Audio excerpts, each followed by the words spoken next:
शास्त्र कहता बिन भगवान को खिलाए जो खा रहे हो ना, भले वो लड्डू और जलेबी क्यों ना हो, पर वो मल के समान है। बिन भगवान को खिलाए अगर खाओगे तो, बिना भोग लगाए खाओगे। सोचो, हम जो खाते हैं भगवान को भोग लगाते हैं, जो लगाते हैं वही सही में अन्न खा रहे हैं, नहीं तो बाकी सब पाप खा रहे हैं। इसलिए भगवान को खिलाए बगैर, भोग लगाए बगैर कुछ नहीं खाना चाहिए। और अगली बात, भोग तब लगा पाओगे जब भोग लगाने जैसा घर में बनाओगे कुछ, है कि नहीं? उल्टा सीधा घर में बनाओगे, पकाओगे तो कहाँ से भगवान को खिलाओगे? ऐसे लोगों के तो घर ठाकुर जी दूर से भी नहीं झांकते, जिनके घर में गंदा आहार बनता हो, जिनके घर में तामसिक आहार बनता हो, जिनके घर में मांस मच्छी बनती हो, ठाकुर जी वहाँ कभी नहीं आ सकते, भूल के भी नहीं आ सकते। उस घर की ओर मुख भी नहीं करते भगवान। पर हमको उसी में मजा आता है, हमको उसी में रुचि है। भगवान नाए चल जाएगा, पर जीभ का स्वाद एकदम मस्त होना चाहिए, खाने में एकदम वही सब गंदगी खानी चाहिए। तो हम तो हर कथा में, और खासकर जब ऐसे क्षेत्र बिहार वगैरह में आते तो खूब सबसे कहते हैं, भैया ये सब गंदी चीज़ मत खाओ, आपके खाने से आप ये जन्म नहीं अपने आगे के कितने जन्म बिगाड़ रहे हो, आप सोच भी नहीं सकते। किसी जीव को अपनी थाली में रख कर के खाना किसी पशु वृत्ति से कम नहीं है। बात चुभेगी, बुरी लगेगी, पर बुरी लगनी चाहिए, चुभनी चाहिए। कोई उंगली कट जाए और फिर आपसे कहे खून टपक रहा हो, अभी इसको पियो,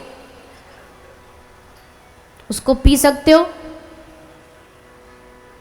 लेकिन जो प्लेट में रखा है, थाली में रखा है, उसमें क्या है? उसमें भी तो खून है, उसमें भी तो उसका शरीर है, उसमें भी तो उसकी हड्डी है। लेकिन बिन सोचे समझे मारा काटा, खा लिया, पेट भर लिया, पेट को शमशान बना लिया, और फिर कहते हैं भगवान कब मिलेंगे? कभी नहीं मिलेंगे। ऐसे करने वालों को कभी नहीं मिलेंगे। जो जीवों पर दया न करना जानता, उसको भगवान नहीं मिलते। इसलिए अपने घर को शुद्ध बनाइए, घर के भोजन को शुद्ध बनाइए। कुछ भी गंदा घर में आना नहीं चाहिए, किसी पशु का शरीर घर में आना नहीं चाहिए। एक पशु के शरीर को मार के घर में रखना, उसको खाना और फिर उसको पेट में रखना, कितनी बड़ी मूर्खता है। और लोग कहते हैं इसमें बड़ा मजा है। किसी को मारने में मजा है क्या? किसी को मर्डर कर दोगे तो गवर्नमेंट छोड़ेगी? जैसे गवर्नमेंट किसी के मर्डर करने पर छोड़ती नहीं, हत्या पे छोड़ती नहीं, वो जो ऊपर वाले की जो सरकार है ना, वो भी किसी को छोड़ने वाली नहीं है, वो भी किसी को बख्शने वाली नहीं है। जो जो जीवों के साथ आज कर रहे हो, मार रहे हो, काट रहे हो, तड़पा रहे हो, वैसे ही तड़पाए जाओगे, वैसे ही मारे जाओगे। उस मरने के लिए अगर तैयार हो तो खूब करो, और अगर नहीं तैयार हो तो सावधान, तुरंत सावधान हो जाइए। छोटे छोटे बच्चे बेचारे, पता ही नहीं उनको ये पाप है, उनको खिला रहे हैं, खुद तो पाप कर ही रहे, बच्चों को खिला रहे। हमारे पास कितनी ऐसी मैया आती हैं, कई बार बोलती हैं, ससुराल में नई नई शादी हुई है, बच्चा हो गया, अब हम तो नहीं खाती पर ससुराल वालों के लिए बनाना पड़ता है, और नहीं बनाए तो फिर शिकायत हो जाती है, तुमने कैसी छोरी दी, हमारी बात नहीं मानती।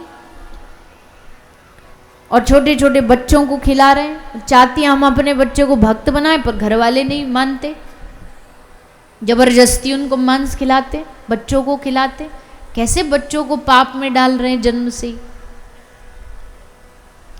तो भैया देखो, मानो न मानो खुशी आपकी, तो मानना न मानना तो सबकी अपनी मर्जी है, पर इतना जरूर कहेंगे कि किसी को मारने वाला, किसी को परेशान करने वाला, किसी को कष्ट देने वाला खुद भी जीवन में कभी सुखी नहीं रह सकता।